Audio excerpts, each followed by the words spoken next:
नमस्कार विद्यार्थी मित्रांनो, तुमचं स्वागत आहे जय हिंद पाठशाला या यूट्यूब चॅनलमध्ये।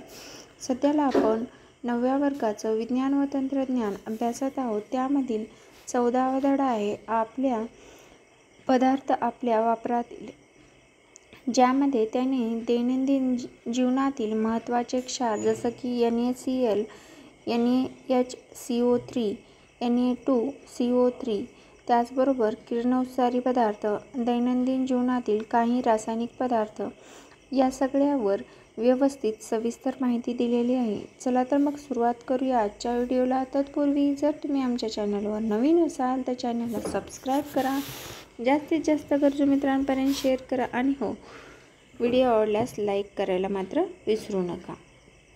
समुद्राच्या पाण्यात प्रामुख्याने असणारे क्षार कुठले कुठले आहेत तर sodium chloride, magnesium chloride, magnesium sulphate, potassium chloride, calcium carbonate आणि मॅग्नेशियम ब्रोमाइड। सोडियम क्लोराईड म्हणजे ज्याला आपण साधे मीठ म्हणतो किंवा टेबल सॉल्ट, ज्याचं रासायनिक सूत्र आहे NaCl, जे आपल्याला दररोजच्या जीवनामध्ये आपण मीठ म्हणून यूज करत असतो। सोडियम हायड्रॉक्साईड व सोडियम हायड्रोक्लोरिक आम्ल यांच्या उदासीकरणाच्या अभिक्रियेतून सोडियम क्लोराईड तयार होते। हा क्षार उदासीन असून त्याचा जलीय द्रावणातील pH 7 आहे। मग याचे गुणधर्म काय आहेत किंवा याचा उपयोग काय आहे तर हे रंगहीन व स्फटिकी आयनिक संयुग आहे। याला स्फटिकी रचनेत स्फटिकजल नसते। हा उदासीन क्षार असून चवीला खारट असतो। त्याचबरोबर संयुगाचा उपयोग NaCO3 त्याच्यानंतर NaCO3 यासारख्या क्षाराच्या निर्मितीसाठी होतो। सोडियम क्लोराईडच्या संतृप्त जलीय द्रावणातून विद्युत प्रवाह जाऊ दिल्यास त्याचे अपघटन होते व ऋणाग्राहाजवळ हायड्रोजन वायू तर धनाग्राहाजवळ क्लोरीन वायू मुक्त होतो। क्लोरीन वायूच्या निर्मितीसाठी ही पद्धत उपयोगात आणतात। या पद्धतीने घटामध्ये NaOH हे महत्त्वाचे अम्लारी तयार होते। उच्च तापमानास मीठ तापविले असता ते वितळते। या मीठाचं सम्मिलित अवस्था असं म्हटलं जातं। सम्मिलित मिठाचे विद्युत अपघटन केले असता धनाग्राहाजवळ क्लोरीन वायू व ऋणाग्राहाजवळ द्रवरूप सोडियम धातू मुक्त होतो। यानंतर मिठाच्या 25% जलीय द्रावणाला संतृप्त मीठवणी असं म्हणतात। अशा द्रावणाचे एकास 5 भाग बाष्पीभवन केल्यास विरघळलेल्या मिठाचे स्फटिक रूप होऊन द्रावणातून मीठ वेगळे होते। माहीत आहे का तुम्हाला, या सत्रामध्ये त्याने विशिष्ट प्रकारच्या खडकापासूनही मिठाची निर्मिती होते। अशा मिठाला रॉक सॉल्ट असे म्हणतात। हालाइट खनिज तसेच हिमालयन रॉक सॉल्ट, ज्याला आपण सेंधे मीठ किंवा सेंधोलोण म्हणून ओळखतो, हे ह्या रॉक सॉल्टचं उदाहरण आहे। या मिठाचा अनेक प्रकारच्या व्याधी व आजार निवारण्यासाठी उपयोग केला जातो। यानंतर सोडियम बायकार्बोनेट, ज्याला आपण खाण्याचा सोडा म्हणून ओळखतो, NaHCO3 असं त्याचं रासायनिक रेणुसूत्र आहे।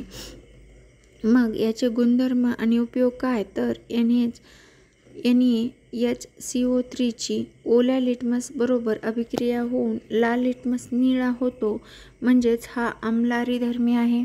याचा उपयोग केक, ढोकळा बनवण्यासाठी केला जातो। आम्लारीधर्मी असल्यामुळे याचा उपयोग पोटातील आम्लता कमी करण्यासाठी सुद्धा केला जातो आणि अग्निशामक यंत्रणातील मुख्य घटक CO2 तयार करण्यासाठी NaHCO3 चा वापर केला जातो। ओव्हन स्वच्छ करण्यासाठी बेकिंग सोड्याचा वापर केलेला जातो। यानंतर ब्लीचिंग पावडर किंवा विरंजक चूर्ण, ज्याला की कॅल्शियम ऑक्सीक्लोराईड म्हणून आपण ओळखतो, ज्याचे गुणधर्म आहेत। विरंजक चूर्ण हा पिवळसर पांढऱ्या रंगाचा स्थायू पदार्थ आहे। याचे रासायनिक नाव कॅल्शियम ऑक्सीक्लोराईड असे आहे। याला मोठ्या प्रमाणात क्लोरीन वास येतो. याचा उपयोग जलशुद्धीकरण केंद्रात पिण्याच्या पाण्याचे निर्जंतुकीकरण करणे तसेच जलतरण तलावातील पाण्याचे निर्जंतुकीकरण करण्यासाठी केला जातो. कापडाचे विरंजक करण्यासाठी याचा उपयोग केला जातो. रस्त्याच्या कडेला तसेच कचऱ्याच्या जागचे निर्जंतुकीकरण करण्यासाठी या चूर्णाचा उपयोग केला जातो. त्याचबरोबर विरल सल्फ्युरिक ॲसिड व विरल हायड्रोक्लोरिक ॲसिड बरोबर विरंजक चूर्णाची जलद अभिक्रिया होऊन क्लोरीन वायू पूर्णपणे मुक्त होत असतो आणि कॅल्शियम हायड्रोक्लोराईड कार्बन ऑक्साईड बरोबर अभिक्रिया होऊन कॅल्शियम कार्बोनेट आणि क्लोरीन तयार होतो. त्यानंतर धुण्याचा सोडा, ज्याचं रेणुसूत्र आहे N2CO3 किंवा H10H2O. आता आपल्याला याचं गुणधर्म आणि उपयोग तर बऱ्यापैकी माहीत आहे, तरी पण एकदा रिवाईज करून घेऊ. कक्ष तापमानाला धुण्याचा सोडा हे करड्या रंगाचे व रंगहीन चूर्ण असते. याला जलीय द्रावणात लिटमस रंग निळा होतो. हा आर्द्रता शोषक असतो. हवेतील म्हणजेच उघडे राहिल्यास हवेतील बाष्प शोषून घेतो. कपडे धुण्यासाठी प्रामुख्याने याचा वापर केला जातो. काच, कापड उद्योगात तसेच पेट्रोलियम शुद्धीकरणासाठी सुद्धा सोडियम कार्बोनेटचा वापर करतात. यानंतर किरणोत्सर्ग प्रसरणाचे स्वरूप. रुदरफोर्डने 1899 मध्ये रेडियम उत्सर्जित करत असलेली प्रारणे 2 भिन्न प्रकारात असतात याचा शोध लावला. त्यांना अल्फा आणि बीटा प्रसारणे असे म्हणतात. विलड यांनी तिसऱ्या म्हणजेच गामा प्रसारणाचा शोध लावला. त्याच याच्यामध्ये परिचय शास्त्रज्ञांमध्ये अर्नल्ड रुदरफोर्ड यांचा परिचय दिलेला आहे. या ब्रिटिश पदार्थ विज्ञान शास्त्रज्ञाने J. थॉम्सन यांच्या मार्गदर्शनाखाली कॅनव्हेडिक्स यांच्या प्रयोगशाळेत आणि कॅनडातील मॅकगिल विद्यापीठ किरणोत्सारात संशोधन केले. अल्फा कणांचा मारा करून त्यांनी नायट्रोजन अणू विभागातून दाखवले. या प्रयोगामुळे पदार्थविज्ञान क्षेत्रात नवे युग सुरू झाले. या धड्यातील सगळ्यात महत्त्वाचा म्हणजे अल्फा, बीटा आणि गामा किरणाचे गुणवैशिष्ट्य दिलेले आहेत. यावर आयोगांचे प्रश्न विचारून झालेले आहेत. त्यामध्ये अल्फा किरणाचं स्वरूप आहे कणाचा प्रवाह. त्याला H आणि प्लस याने दाखवतात. त्याचं वस्तुमान आहे 4.0028 U. त्यानंतर प्रभार आहे +2 आणि वेग आहे प्रकाशीय वेगाच्या 1/5 ते 1/20 पटीत असतो.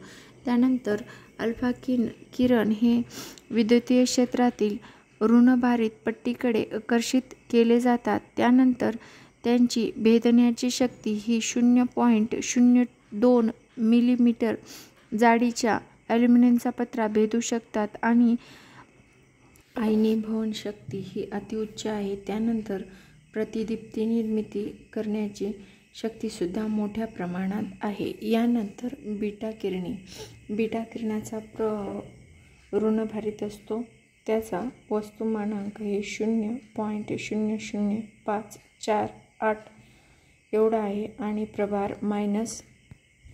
त्यानंतर प्रकाशीय वेगाच्या 1.5 ते 9.10 पटीत त्याचा वेग असतो. बीटा किरणाचा धनप्रभारित पट्ट्याकडे आकर्षित केले जातात. बीटा किरण अल्फा कणाच्या सुमारे 100 पट जास्त 2 मिमी जाडीचा ॲल्युमिनियमचा पत्रा भेदू शकतात आणि त्याची आयनीभवन शक्ती एकदम कमी असते आणि उजेड निर्माण करण्याचा किंवा प्रतिदीप्ती निर्माण करण्याचा अत्यंत अल्प असते. त्यानंतर गॅमा किरणे हे विद्युतचुंबकीय प्रवाहाच्या स्वरूपात असतात.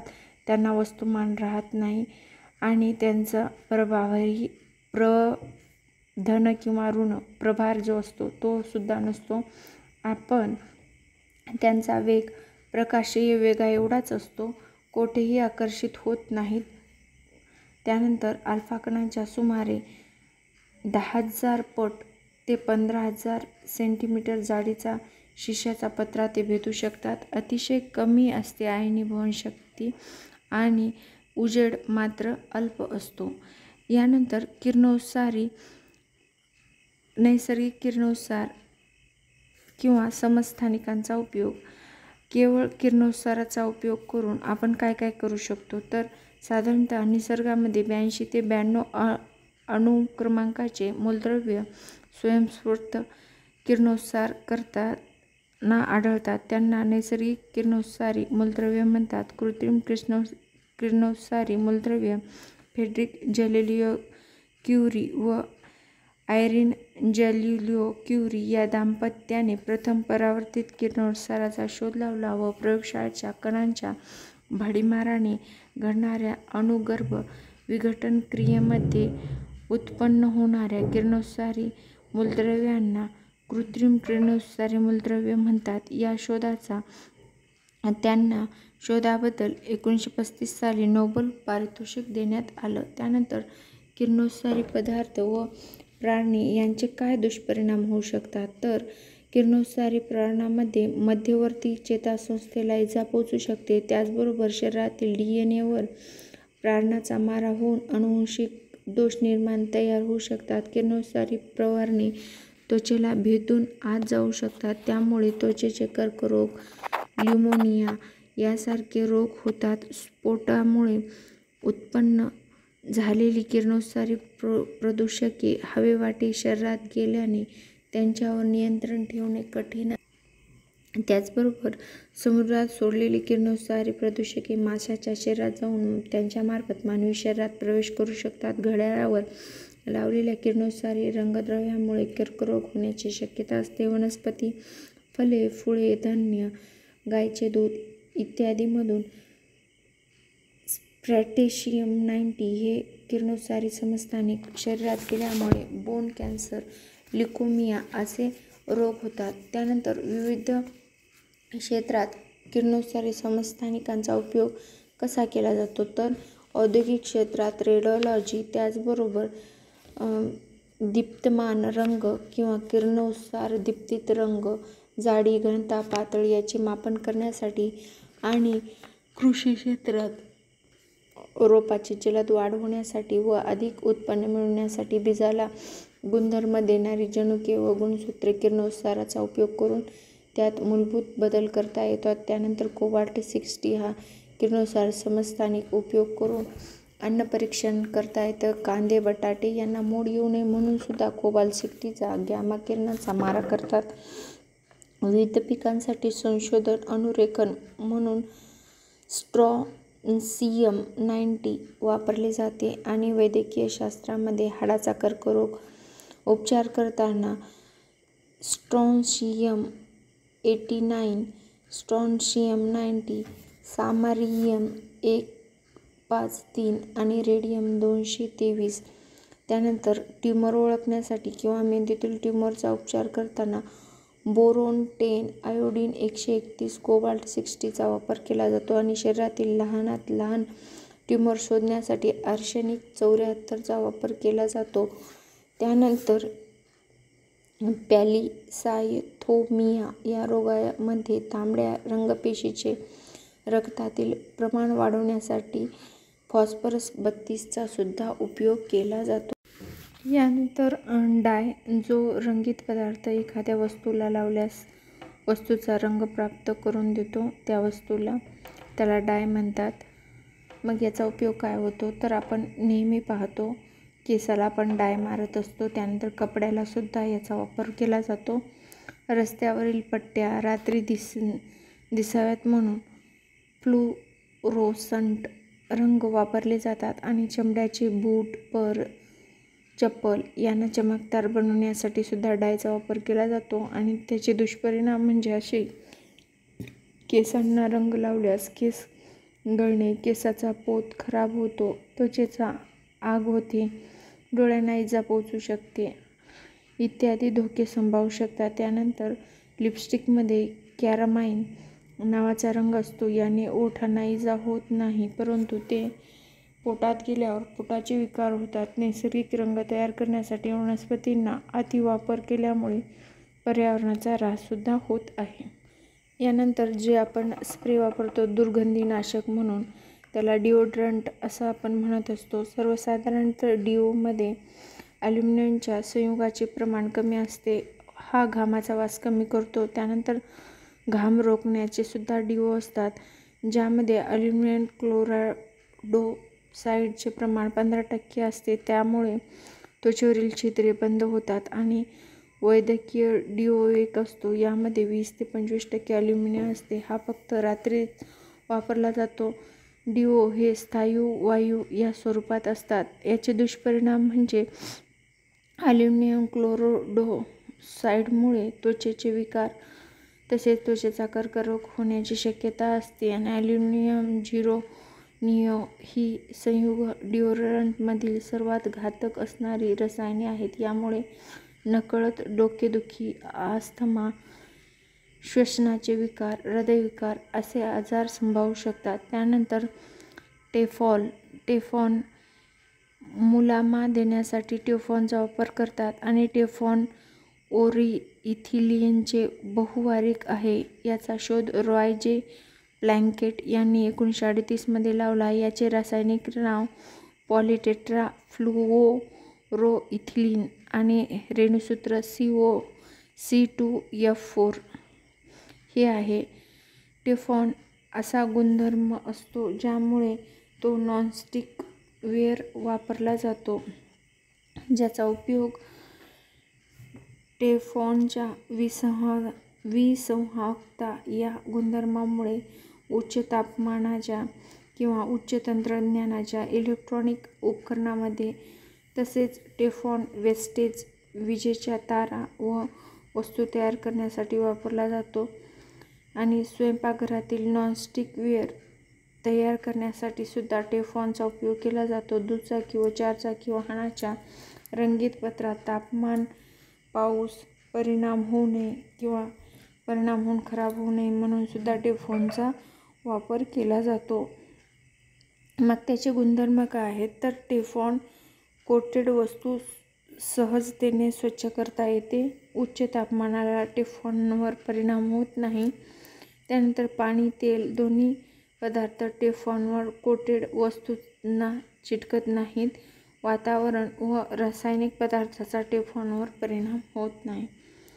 यानंतर सिरॅमिक पदार्थ हे उच्च तापमानाला विघटन न होता राहू शकतात. सिरॅमिक हे ठिसूळ, विद्युतरोधक व जलरोधक असतात. त्यामुळे त्यांचा वापर विद्युत उपकरणांमध्ये, भट्टीच्या आतील भागास लेप देण्यासाठी, जहाज तसेच जेट विमानाच्या पात्याला विलोपन करण्यासाठी करतात. स्पेस शटलच्या बाहेरील थराला विशिष्ट सिरॅमिक टाइल्स लावलेले असतात. काही सिरॅमिक चा वापर अतिसंवाहक किंवा सुपर कंडक्टर्स म्हणून केला जातो. आज आता आपण इथेच भेटूया पुढील व्हिडिओमध्ये. व्हिडिओ शेवटपर्यंत पाहिल्याबद्दल धन्यवाद. व्हिडिओ आवडल्यास लाईक करा, चॅनलला सबस्क्राईब करा, जास्तीत जास्त गरजू मित्रांपर्यंत शेअर करा.